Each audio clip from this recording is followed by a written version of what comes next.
Imagine imagine कीजिए एक ऐसा कंट्री जो टेक्नोलॉजी में दुनिया का लीडर हो, जहां बुलेट ट्रेन 320 किलोमीटर की रफ्तार से चलती हो, जहां रोबोट होटल में काम करते हैं, जहां दुनिया की थर्ड लार्जेस्ट इकोनॉमी है और फिर भी उन देश की लगभग 90% एरिया ऑलमोस्ट खाली पड़ा हो। जी हाँ, आज हम बात करने वाले हैं जापान की। अगर आप जापान के मैप को ध्यान से देखे होंगे तो आपको लगेगा पूरी कंट्री डेंसली पॉल्यूटेड है, लेकिन रियलिटी इतनी शॉकिंग है कि जापान के ज़्यादातर लोग 10% लोग लैंड पर ही रहते हैं। तो सवाल यह है, आखिर जापान के 90% एरिया खाली क्यों है? क्या वहाँ रहना इम्पॉसिबल है? क्या गवर्नमेंट ने जानबूझकर उन जगहों को खाली छोड़ के रखा हुआ है, या फिर इसके पीछे कोई और कहानी है? आज के वीडियो में हम जापान की ज्योग्राफी, हिस्ट्री, नेचुरल डिजास्टर और पॉल्यूशन क्राइसिस के फैंटेसी जर्नी पर चलेंगे और वीडियो के एंड तक आप समझ जाएंगे कि दुनिया का सबसे डेवलप कंट्री में से एक कंट्री का इतना बड़ा हिस्सा खाली क्यों पड़ा हुआ है। तो चलिए शुरू करते हैं। Chapter 1, the shocking map of Japan. सबसे पहले एक फैक्ट सुनिए। जापान के टोटल लैंड लगभग 3,78,000 स्क्वायर किलोमीटर है। ये एरिया जर्मनी के लगभग ऑलमोस्ट बराबर है, लेकिन जर्मनी में पॉपुलेशन पूरे देश में फैला हुआ है। जापान में ऐसा क्यों नहीं है? जापान की पॉपुलेशन लगभग 123 मिलियन है, लेकिन इनमें से ज़्यादातर लोग कुछ ही सिटीज़ में रहते हैं और बाकी सब के सब जगह पूरा खाली हैं, जैसे Tokyo, Osaka, Nagoya, Fukuoka. Tokyo metropolitan area में से 37 मिलियन से ज़्यादा लोग रहते हैं। ये दुनिया का सबसे बड़ा अर्बन एरिया है। अब इंटरेस्टिंग बात सुनो, अगर आप टोक्यो से बाहर सिर्फ कुछ घंटे की ड्राइव करेंगे ना, तो आपको ऐसा विलेज मिलेगा जहाँ पर सिर्फ दर्जन लोग ही रहते हैं। कई जगहों पर पूरे घर खाली पड़े हैं, स्कूल पूरा बंद हो चुका है और कुछ विलेज तो लिटरली भूत की तरह बन गया है, भूत बंगले की तरह। लेकिन ऐसा क्यों? इसका जवाब ज्योग्राफी में छुपा हुआ है, जापान के ज्योग्राफी में छुपा हुआ है। Chapter 2, the mountain problem. जब हम जापान के बारे में सोचते हैं तो हम मॉडर्न सिटीज इमेजिन कर लेते हैं, लेकिन रियलिटी में जापान एक माउंटेनियस कंट्री है।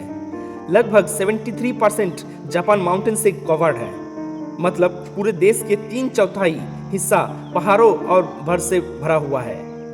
और यह माउंटेन नॉर्मल माउंटेन नहीं है, कई जगह स्टेप्स, स्लोप्स हैं, डेंस फॉरेस्ट भी है और एक्टिव वायलेंस भी है। इसीलिए कंस्ट्रक्शन करना बहुत डिफिकल्ट और एक्सपेंसिव हो जाता है। एग्रीकल्चर भी लिमिटेड हो जाती है। अब सोचिए, अगर आपको घर बनाना हो, फार्मिंग करनी हो और ट्रांसपोर्टेशन नेटवर्क डेवलप करना हो जापान में, तो आप कहाँ सेटल करेंगे? ऑब्वियसली फ्लैट लैंड पर, और जापान में फ्लैट लैंड बहुत कम है। इसी वजह से ज़्यादातर पॉपुलेशन कोस्टल प्लेन और रिवर वैलीज में कॉन्सेंट्रेट हो गई है। यानी टेक्निकली जापान के 90% एरिया एम्प्टी नहीं है, वो भी मोस्टली माउंटेन और फॉरेस्ट से कवर्ड है, जहां लार्ज स्केल सेटलमेंट प्रैक्टिकल ही नहीं है। Chapter 3, nature deadly traps. लेकिन माउंटेन ही इकलौता रीजन नहीं है। जापान एक बहुत डेंजरस लोकेशन पर सिचुएटेड है। Japan Pacific ring of fire के हिस्सा भी है। ये दुनिया का सबसे एक्टिव अर्थक्वेक जोन है। हर साल जापान में हजारों अर्थक्वेक रिकॉर्ड होते हैं। कुछ छोटे होते हैं, कुछ बड़े होते हैं और कुछ डाइवर्सिटिंग होते हैं। 2011 का टोक्यो अर्थक्वेक याद ही होगा आपको, मैग्नीट्यूड 9.0 था। यह मॉडर्न हिस्ट्री का सबसे पावरफुल अर्थक्वेक में से एक था। इस अर्थक्वेक के बारे में बाद सुनामी आई थी, याद तो है आपको? और फिर फुकुशिमा न्यूक्लियर डिजास्टर भी हुआ था। हजारों लोग रीलोकेटेड करना पड़ा। कई एरिया आज भी पार्टिशनली अबंडेड है।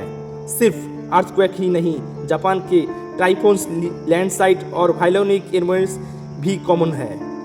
माउंटेन रीजन में लैंडस्लाइड का रिस्क बहुत ही ज़्यादा होता है, इसीलिए लोग नेचुरली सफ़र और डेवलप अर्बन एरिया में रहना बहुत ही पसंद करते हैं। Chapter 4, Japan biggest crisis. अब आते हैं सबसे सरप्राइजिंग रीजन पर, और यह रीजन ज्योग्राफी नहीं है, पॉपुलेशन क्राइसिस है। जापान की पॉपुलेशन रैपिडली डिक्लाइन कर रही है। जापान में बर्थ रेट दुनिया का लोएस्ट रेट में से एक है। हर साल जितने लोग पैदा होते हैं ना, उनसे ज़्यादा लोग मर जाते हैं। रिजल्ट, पॉपुलेशन कॉन्टिन्यूसली डिक्रीज होती जा रही है। रूरल एरिया सबसे ज़्यादा इफेक्टेड हैं। यंग पीपल विलेज छोड़कर सिटीज़ में शिफ्ट होते जाते हैं, जॉब्स के लिए, एजुकेशन के लिए, बेटर लाइफस्टाइल के लिए। और जब यंग जनरेशन चली जाती है तो विलेज पूरी खाली और बूढ़े लोग से बच जाती है। फिर धीरे धीरे पूरे एरिया एम्प्टी होने लगता है। जापान में लाखों खाली घर हैं, इन्हें आकिया कहा जाता है। और आकिया हाउस इतने सस्ते में मिल जाते हैं, ऑलमोस्ट फ्री की तरह। गवर्नमेंट लोग को अट्रैक्ट करने के लिए इस इनिशिएटिव भी देती है, लेकिन फिर भी लोग वहाँ शिफ्ट नहीं होना चाहते क्योंकि जॉब और अपॉर्चुनिटी नहीं है वहाँ पर। Chapter 5, the future of Japan. अब सवाल यह है, क्या जापान का फ्यूचर बहुत डेंजरस है? एक्सपर्ट के मुताबिक अगर करंट ट्रेंड कंटिन्यू रहा तो जापान की पॉपुलेशन आने वाले डिकेड्स में कम हो सकती है। कई विलेज कंप्लीटली डिसअपियर हो सकते हैं, लेकिन जापान सॉल्यूशन भी ढूंढ रहा है। गवर्नमेंट रूरल रिवलाइजेशन प्रोग्राम भी चला रहा है। रिमोट वर्क को प्रमोट किया जा रहा है। फॉरेन वर्कर को ग्रेजुअली अलाउ किया जा रहा है जापान में। और टेक्नोलॉजी की मदद से श्रिंकिंग पॉपुलेशन के इम्पैक्ट को रिड्यूस करने की कोशिश की जा रही है। लेकिन चैलेंज बहुत ही बड़ा है। जापान दुनिया का पहला मेजर कंट्री बन सकता है जो लार्ज स्केल पॉपुलेशन डिक्लाइन को एक्सपीरियंस कर रहा है। और पूरी दुनिया जापान को ऑब्जर्व कर रही है, क्योंकि फ्यूचर में हो सकता है डेवलप्ड कंट्री को भी सिमिलर प्रॉब्लम से फेस करनी पड़ सकती हो। अब लास्टली बात करते हैं कंक्लूजन की। तो दोस्तों, जापान के 90% एरिया एम्प्टी दिखाने का रीज़न कोई मिस्ट्री नहीं है। इसके पीछे 3 बड़े रीज़न हैं। पहला माउंटेन, दूसरा नेचुरल डिजास्टर और तीसरा डिक्लाइनिंग पॉपुलेशन। ये कॉम्बिनेशन जापान को दुनिया के सबसे यूनिक कंट्रीज में से एक बना देते हैं।